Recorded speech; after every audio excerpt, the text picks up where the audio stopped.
السلام علیکم ورحمۃ اللہ وبرکاتہ۔ اردو نیوز انڈیا کے معزز ناظرین کو خوش آمدید۔ ناظرین، آج 28 مارچ 2022 ہے اور اس وقت کی بہت ہی اہم خبر ہم آپ کے ساتھ شیئر کرتے ہیں۔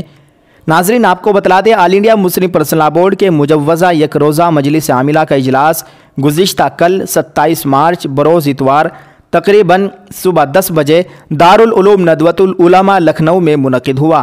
حیران کن امر یہ ہے کہ بورڈ کی میٹنگ سے میڈیا اہلکاروں کو دور رکھا گیا اور ساتھ ہی بورڈ کے سابقہ رکن اور اجلاس میں کوئی خلل واقع نہ ہو سکے، اس کے لیے مین گیٹ پر داخلے پر سختی برتی گئی۔ حجاب اور یکساں سول کوڈ جیسے اہم اور حساس معاملے کو لے کر بورڈ کے ارکان میں کافی فکر مندی دیکھنے کو ملی اور بیرسٹر اسد الدین اویسی کی بے باکی اور سابق بورڈ کے ترجمان مولانا سجاد نعمانی ملت اسلامیہ ہند کے تئیں فکر مندی اور بے باکی کے چرچے بھی ارکان بورڈ اور بہی خواہاں کے زبان زد عام نظر آئے۔ اجلاس کے تعلق سے پہلے روز اجلاس کی خبر کو آخری مرحلے میں میڈیا میں نشائع ہونے کی حکمت عملی بھی سامنے آئی، تاہم بورڈ کے اہم ممبر ڈاکٹر قاسم الیاس رسول نے بتایا ہے کہ اس اجلاس میں ہندوستان کے آئین نے جو حق تمام قبائل و ذات اور مذاہب کے ماننے والوں کو دیا ہے، اس کا کامن سول کوڈ اس کی واضح طور پر مخالفت کرتا ہے۔ ہر شہری اپنے طور طریقے سے زندگی گزارنے کے لیے آزاد ہے، ایسے میں یکساں سول کوڈ کا نفاذ کرنا آئینی نقطہ نظر سے غلط ہوگا۔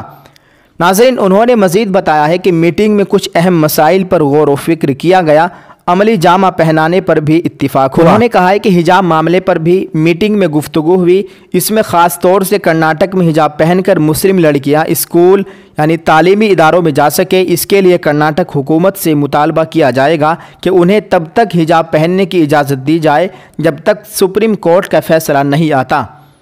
ناظرین، سید ڈاکٹر قاسم رسول نے کہا ہے کہ بورڈ نے طے کیا ہے کہ حجاب معاملے کو عدالت عظمیٰ میں یعنی سپریم کورٹ میں مضبوطی کے ساتھ لڑا جائے گا اور امید ہے کہ اچھے نتائج آئیں گے۔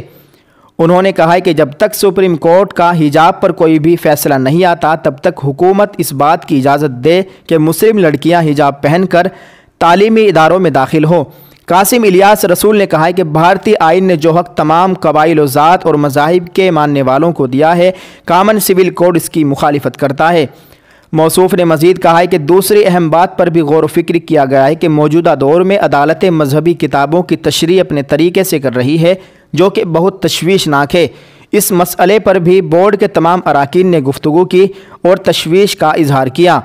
انہوں نے کہا ہے کہ اتراکھنڈ میں بی جے پی دوبارہ اقتدار میں واپسی کر چکی ہے اور یکساں سول کوڈ کے نفاذ کے لیے کمیٹی تشکیل دینے کا اعلان کیا گیا ہے، اس پر سنجیدگی سے غور و فکر کیا گیا ہے۔ All India Muslim personal law board یکساں سول کوڈ کے نفاذ کی بھرپور مخالفت کرتا ہے، اس کے لیے ملک کے متعدد صوبوں میں قبائلی تنظیموں اور ہندو مذہب میں خصوصی درجہ یافتہ ذات و قبائل سے رابطہ کر کے اس کی بھرپور مخالفت کی تیاریوں میں ہے۔ ناظرین، all India Muslim personal law board کے قومی صدر مولانا سید رابع حسن ندوی کی صدارت میں منعقدہ اجلاس میں جمعیت علماء ہند کے قومی صدر مولانا ارشد مدنی، بورڈ کے جنرل سیکریٹری مولانا خالد سیف الرحمانی اور دیگر علماء کرام موجود رہے۔ جی ہاں ناظرین، آپ سے گزارش ہے کہ آپ اس خبر کے متعلق کیا رائے رکھتے ہیں، کمنٹ کر کے ضرور بتلائیں اور اس کو زیادہ سے زیادہ شیئر کریں۔ شکریہ۔ السلام علیکم ورحمۃ اللہ وبرکاتہ۔